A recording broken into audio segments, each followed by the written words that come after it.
Oh yeah, that was all I had left. There was probably no back check there. I'm glad that, I left it all out there. Saw an opening, got up the ice as fast as I could, and that's sort of how it's been going for me this year. Were you conscious of the clock at all? Not really.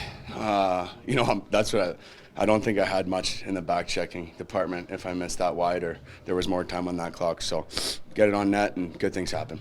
How good does it feel beating the reigning Stanley Cup champions? A little bit of a tumultuous day with not knowing who your goalie was going to be as well. How did that? Yeah, I mean, you always get up for these challenges in these games. You got the Stanley Cup champions coming in, but I thought it was more about us tonight. It's been kind of like that way for us this year, and obviously you want to play your best every given night. There's a lot of stuff about this team, being the reigning champs. But like you said at the end of your question, I thought Danny Boy stepped up there big, and he really bailed us out a few times there. What was that like in the room when the uncertainty was starting to just unfold just after 5, and knowing that Markstrom was going to go, and then this guy comes in as a backup? What was that moment like? If you could take us through a little bit of it. Yeah, obviously you don't like seeing Marky, have an illness, but we got all the faith in Danny.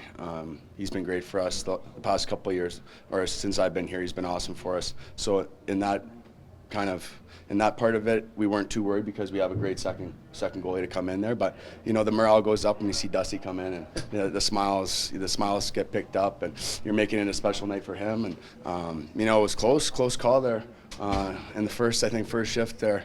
I looked over at him. I saw there was a little glimmer of hope there. Maybe he'd get a shot, but maybe the nerves were coming in. But you know what? I think this night belongs to Dan. He was awesome for us. Was it the same feeling when you ran into Dan in the second period, or no? Yeah, I when I saw myself going down, I immediately thought of Dusty again. But I looked at Dan. He said he was all right. He was battling. He was in the zone. He was so focused. I don't even think he acknowledged me. So that was kind of where his mentality was at tonight. Is that your favorite goal of the Flame so far? Oh, absolutely. I don't have an overtime goal. It comes at the right time against a great team. A 6-game homestand. There was a lot of things that went into that goal, but that's exciting. That's fun. That's the true Sea of Red that I heard back there. What'd you do well defensively to limit the Golden Knights to just one goal? Yeah, I thought obviously Dan. He bailed me out in the third there, but he was seeing a lot of shots. I thought we did a good job boxing out, but I think there's still another level we can take with the grade A chances. We can still limit those, but that's a great hockey team on the other side. It's tough to limit those chances, but we did the job tonight. We only let them have one, so that's a great job. What are we learning about this team? That's 3 pretty good efforts against 3 world-class teams. I think you're seeing a team that is blocking out a lot of the stuff outside of this rink and outside of this team. You're seeing everybody step up. We got depth going up and down the lineup, and a team that doesn't give up. This team, when we face adversity, we step up and we take it on, and we've done a great job getting these comeback wins against great hockey teams. I think there's nights where we want to play with the lead, but right now we're going to take these 2 points. It's hard to win this league, and we're going to take these. When things start going your way like they are now, the last few games, the last month, is it easier for you guys to block out the outside noise? Yeah, absolutely. I think right now it's kind of been the up and down. We want to build off this win, but it's always been easy to block out the noise. There's been some distractions here and there, but we don't pay attention to that stuff. This is a great room we have with great guys, and we want to win for each other. And whatever they want to say out there, we want to prove them wrong.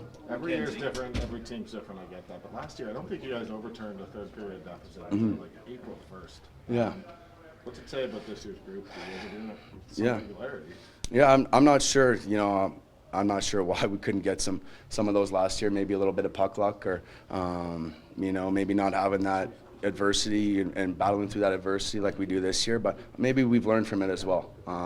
Maybe we got a little bit more in the system, and Husk has done a great job, and our goalies have done. Marky and Vladdy have been great for us as well. And like I said, we've gotten depth and we've gotten scoring from everybody up and down the lineup. So I think that helps a lot. Overtime's was an issue for you guys last year. Now you guys are 2-0 to start the year in overtime. How does that feel?